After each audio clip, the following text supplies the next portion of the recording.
Back in May, I reviewed the film Top Gun, which turned 35. While the spy I was supposed to do is just slightly over a week ago, I'm finally going to give you a review of this. Here's my review of the parody of Top Gun, Hot Shots, which recently turned 30 this year. Big D's Entertainment Rankings and Reviews. So, greetings, my fellow YouTubers, and welcome to Big D's Entertainment Rankings and Reviews. My name's Doyle, better known to you as the Big D, and this time around I bring to you a review of the 1991 comedy flick not Top Gun, but Hot Shots. Oops, my mistake, friends. Yeah, well, I should say Top Gun spoof, Hot Shots. Okay, sorry, I got mixed up. I got a little sorry because of all this crap that's been going on. Anyway, originally released by Fox, directed by Jim Abrahams, one of the guys who brought us Airplane, and of course was with a script written by Abrahams and Pat Proft, starring Charlie Sheen, along with Cary Elwes, Valeria Golino, Lloyd Bridges, John Cryer, Kevin Dunn, Kristy Swanson, and Bill Irwin. The film is primarily a parody of Top Gun, with some scenes spoofing other popular films such as 9.5 Weeks, The Fabulous Baker Boys, Dances with Wolves, Marathon Man, Rocky, Superman, and even Gone with the Wind. Anyway, let's get into our story. The film begins at Flemner Air Base 20 years in the past. A pilot named Leland Buzz Harley loses control of his plane and ejects, leaving his co-pilot Dominic Mailman Farnham to crash. Although Mailman survives, he is mistaken for a deer owing to the branches stuck to his helmet and is shot by a hunter.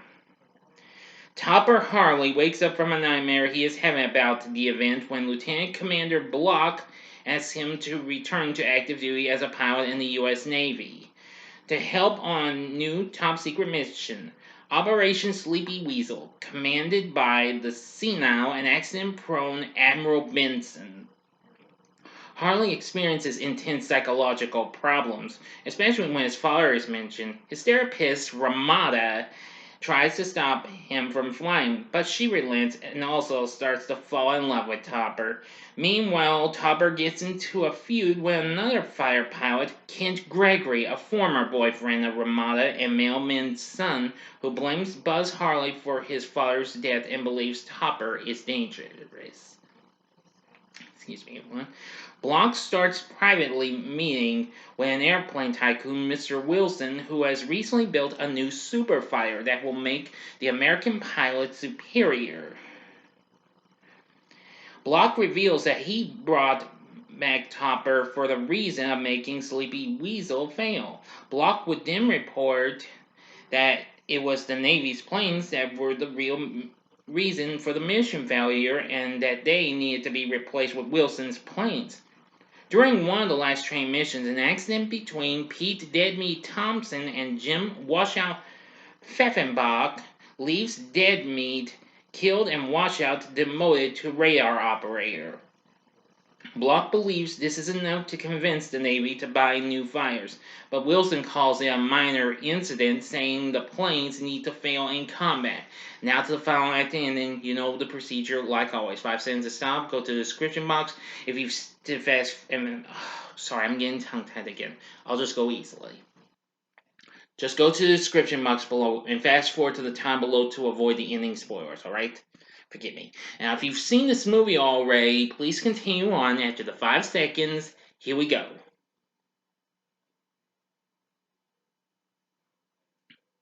Okay, you've been warned.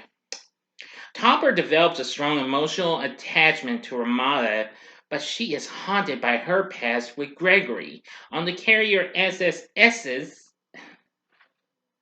Benson reveals the mission to be an attack of an Iraqi nuclear plant, and Block assigns Topper to lead the mission, much to Gregory's protest. Wilson, who is also on board, instructs a crew member to sabotage the planes, putting the pilots' lives at risk.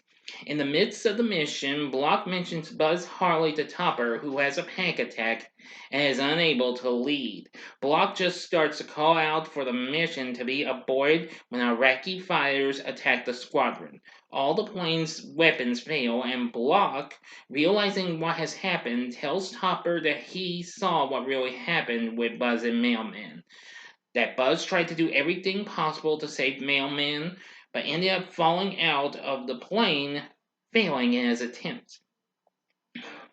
With his self-confidence restored, Topper single-handedly beats the Iraqi fighters and bombs the nuclear plant, dropping a bomb directly on Saddam Hussein. Back aboard ship, Wilson's plan is revealed, and his standing with the military is lost. Back in port, Gregory hails Topper as a great pilot and gives his blessing to Ramad to be with Topper. And the end credits show Demi and Mailman in spirit, with Demi saluting and Mailman giving a thumbs up. End of story. So, what did I think of Hot Shots? Well, I gotta say, I mean, I hadn't seen this film in years since I was a youngin', and well, for a couple times I recently revisited the film on the IFC network. Revisiting it was an absolute blast, and it brought back some of the good memories and what have you. Of course, most notably, my most popular memory was when Topper and Ramada were together in that little parody of the love scene from Top Gun. You know, I'm sorry, but even so, I think this film is absolutely hysterical. I mean, all the hystericalness that you can get from Hot Shots is absolutely funny. Anyway, our cast is absolutely fun too. Charlie Sheen playing Topper. Playing Gregory is Cary Elwes, who, of course, after this would star in another parody flick, and that being Mel Brooks' Robin Hood Men in Tights. Ramona is played by Valeria Golino. Lloyd Bridges plays Benson. Kevin Dunn plays Block. Playing Pfeffenbach is Mr. Sheen's future Two and a Half Men co-star, John Cryer. Playing Thompson, Dead Meat, is William O'Leary. Playing some other members, well, Kowalski's one of them, played by Kristy Swanson. Of course, after this, she would be the original Buffy the Vampire Slayer. And playing Wilson is Ephraim Zimbalist Jr., who would go on to voice Alfred on Batman the Animated Series, as well as Doc Ock in Spider-Man the Animated Series. There's also Bill Irwin as, Leland Harley, and Ryan Stiles as Dominic Mailman Farnham. Anyway, we also get cameos by Charles Barkley and Bill Laimbeer, and well, that's about it. Anyway, the film did pretty darn well for Fox, as it went on to make $180 million worldwide. So that's good and what have you. Now, 2 years later, there would be a sequel to this, and only one sequel, and that being Hot Shots Part 2, with Sheen reprising his role. Now, Golino and Bridges would return as well. I'll review that sometime down the road. But anyway, also, the score done by Sylvester Levay is absolutely good. It almost kind of makes you feel like you're hearing, Top Gun music, except not exactly like that, But you'll get the point. If you have seen Top Gun, some of the movies I mentioned, you're gonna get a real blast out of it. I mean, I especially loved all the dream segments between those little fantasy segments between Topper and Ramada, where let's see, where they played the song "You and You Alone." Yeah, that's crazy. It's pretty funny though. So the question is, with a very fun factor in entertainment, a good story, great cast, and great characters, and all that jazz, would I recommend Hot Shots? Hell yeah! This is definitely worth looking into.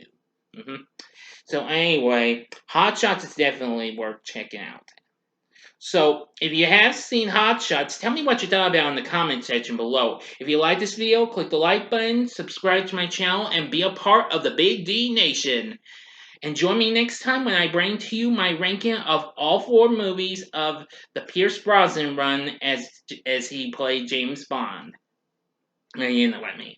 Thank you for watching, and if you like this, you may want to check out some of these other videos and what have you. In the upper left-hand corner is my review of the film that this film mostly spoofed on, Top Gun, in the upper left-hand corner. In the upper right-hand corner is my review of another parody film I was just talking about, which of course Jim Abrahams worked on, that being Airplane. Or if you'd like, go to the bottom left-hand corner and see my recent spoiler-free review for the new superhero flick, The Suicide Squad. And the bottom right-hand corner is the button you can click to subscribe. If you like rankings and reviews on movies, TV, music, video games, etc., then I'm your guy. Thanks for watching. Until next time, I'm the Big D saying see ya.